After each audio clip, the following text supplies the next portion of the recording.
ગીર આ નામ સાંભળતા જ મનમાં શું આવે? એશિયાઈ સિંહની ડણક, ખરું ને? પણ સૌરાષ્ટ્રની શાન ગણાતા આ જંગલના પેટાળમાં એક ગર્જના સિવાય પણ ઘણું બધું છુપાયેલું છે. અહીં પ્રાચીન ગાથાઓ અને શ્રદ્ધાના એવા કેન્દ્રો છે જેની બહુ ઓછા લોકોને ખબર છે. તો ચાલો આજે આપણે ગીરના એવા જ બે ગઢની સફર કરીએ. તો મોટો સવાલ એ જ છે કે ભાઈ આ સિંહ, દીપડા અને બીજા વન્યજીવોના સામ્રાજ્યમાં એવું તો શું ખાસ છે જે હજારો વર્ષોથી લોકોને પોતાની તરફ ખેંચતું આવ્યું છે? ચાલો જરા ઊંડા ઉતરીને આ રહસ્ય પરથી પડદો ઉઠાવીએ. ગીરના ગાઢ જંગલની વચ્ચોવચ્ચ એક એવી દુનિયા છે જ્યાં એક તરફ વન્યજીવોનો ભય છે તો બીજી તરફ ભક્તિની ધારાઓ વહે છે. અહીં શ્રદ્ધા અને પ્રકૃતિ ચણે એકબીજામાં એટલા ભળી ગયા છે કે એમને અલગ પાડવા લગભગ અશક્ય છે. અને આ આખી આધ્યાત્મિક ભૂમિના બે મુખ્ય આધારસ્તંભ છે. પહેલું છે કનકાઈ અને બીજું છે બાણેજ. મજાની વાત તો એ છે કે આ બંને સ્થળોનો ઇતિહાસ સીધો મહાભારત કાળ સાથે જોડાયેલો છે. એટલે આ જંગલ ખાલી કુદરતી રીતે જ નહીં પણ પૌરાણિક રીતે પણ એટલું જ મહત્વનું છે. તો આપણી આ સફર શરૂ થાય છે કનકાઈથી. જંગલની એકદમ મધ્યમાં આવેલું આ સ્થળ એક ખોવાઈ ગયેલી નગરીની દંતકથા અને હા, પાંડવોના વનવાસની યાદોને પણ પોતાનામાં સાચવીને બેઠું છે. અહીંની એક લોકવાયકા તો ખરેખર બહુ જ રસપ્રદ છે. એવું કહેવાય છે કે વર્ષો પહેલાં અહીં કનકાવતી નામનું એક ભવ્ય નગર હતું અને એના રક્ષક ખુદ કનકાઈ માતા હતા. હવે ભલે આજે નગર નથી રહ્યું પણ એની ગાથા અને લોકોની માતાજી પરની શ્રદ્ધા આજે પણ એવીને એવી જ છે. કનકાઈનું મહત્વ એક નહીં પણ અનેક કારણોસર છે. એક તો એ ઘણા સમાજોના કુળદેવી છે. એવું પણ મનાય છે કે પાંડવોએ પોતાના વનવાસ વખતે અહીં પૂજા કરી હતી. ઉપરથી મંદિરની બાજુમાંથી જ પવિત્ર કનકાવતી નદી વહે છે અને ભક્તો માટે ટ્રસ્ટ તરફથી રહેવા જમવાની જે સુંદર વ્યવસ્થા છે એ આ જગ્યાને વધુ ખાસ બનાવે છે. ચાલો હવે કનકાઈથી થોડા કિલોમીટર દૂર આપણા બીજા ગઢ તરફ આગળ વધીએ.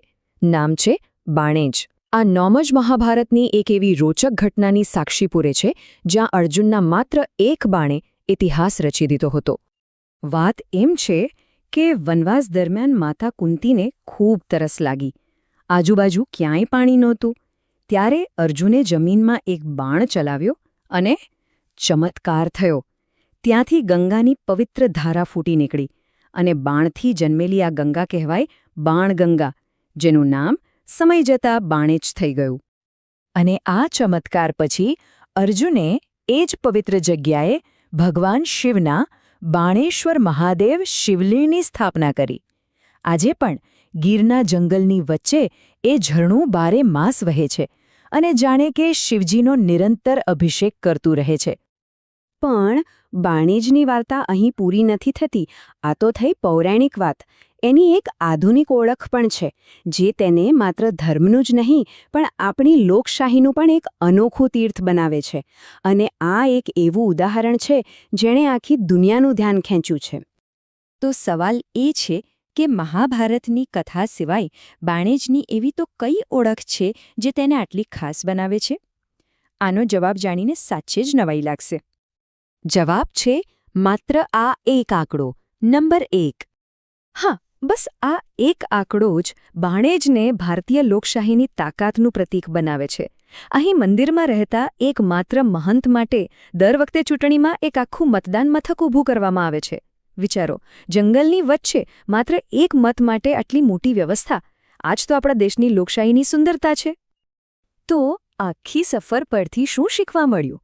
ગીરના આ બે ગઢ આપણને આસ્થા અને અરણ્ય એટલે કે શ્રદ્ધા અને પ્રકૃતિ વચ્ચેના અદ્ભુત સંતુલનનો પાઠ ભણાવે છે.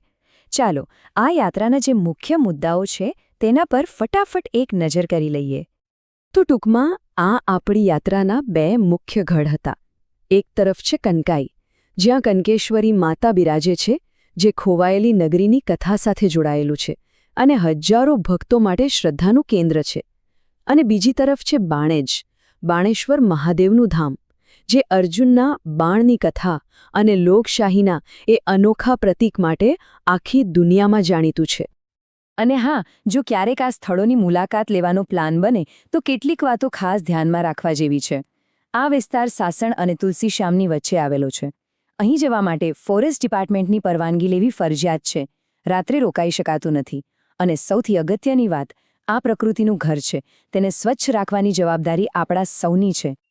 અને અંતે આ એક વાક્ય આખા અનુભવનો સાર કહી દે છે. કનકાઈ અને બાણેજ એવી જગ્યાઓ છે જ્યાં સિંહોની ડણક વચ્ચે શિવજીનો અભિષેક અને માતાજીની આરતી સંભળાય છે. અહીં પ્રકૃતિ અને પરમાત્મા જાણે એક થઈ જાય છે.